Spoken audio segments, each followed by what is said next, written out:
ဆွဆွဆွေ YouTube channel မှာနှုတ်ခွန်းဆက်သလိုက်ရပါတယ်နော်ဒီနေ့ကအမားကဒီပန်းလေးထိုးနည်းကိုထုတ်ပြပေးတော့မယ်ဖြစ်ပါတယ်ဒီပန်းလေးထိုးမယ်ဆိုလို့ရှိရင်ပန်းက2ရောင်သုံးပါမယ်ပန်းရောင်နဲ့ဒီလိုမျိုးနူရောင်လေး2ရောင်သုံးပါမယ်နော်အားလုံးပဲတစ်ချက်လိုက်ကြည့်ပေးကြပါ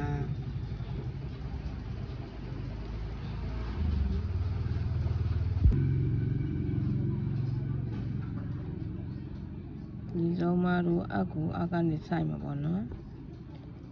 ပြီးဒီနားချီထွက်တဲ့နားမှာအကူပြန်ဆိုင်မယ်လို့ရှိရင်သူ့ကိုအမားကတော့20နဲ့5ရေးယူတယ်ပေါ့နော်တယောက်နဲ့တယောက်ယူပုံယူကြီးမတူတဲ့အခါအပွင့်ကြီးလို့ရှိရင်ရစ်တာများများရေးရမယ်အပွင့်တသေးယူနဲ့ရစ်တာနည်းနည်းတသေးပဲရေးရမှာပေါ့နော်အမားကတော့စုစုပေါင်း25ရေးရစ်ပါမယ်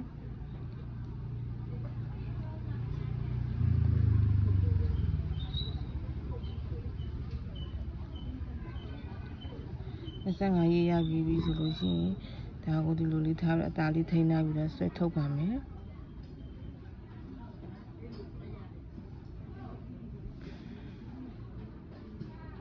ဆွဲထုတ်တဲ့ခါကျရင်ကြက်နေအကူဒီလိုလေးလှိပ်ပြီးဆွဲထုတ်ပါမယ်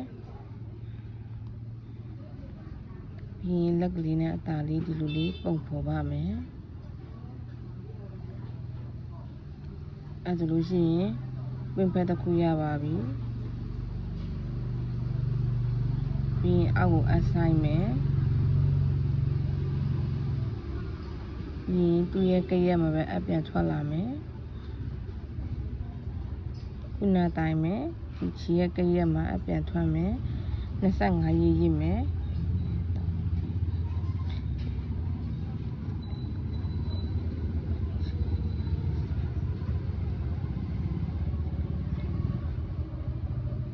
ခုနတိုင်းမှာချီပြန်ထုတ်ပါမယ်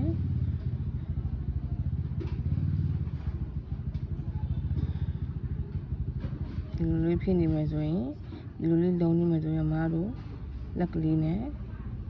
ပုံဖော်ပေးရပါမယ်ပုံသွင်းပေးရပါမယ်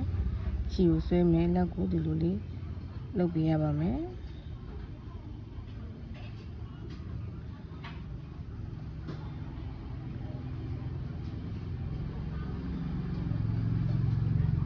အဲဆိုရင်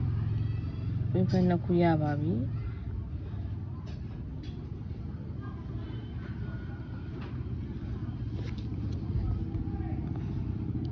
ပင်ဖက်ကိုဒီလိုထောင်းတာကိုမကြိုက်ချင်တဲ့လူတွေအတွက်ပင်ဖက်ကိုအမားတို့ကနည်းနည်းထိမ့်ပါမယ်ချီနဲ့ဒီလိုထိမ့်ပါမယ်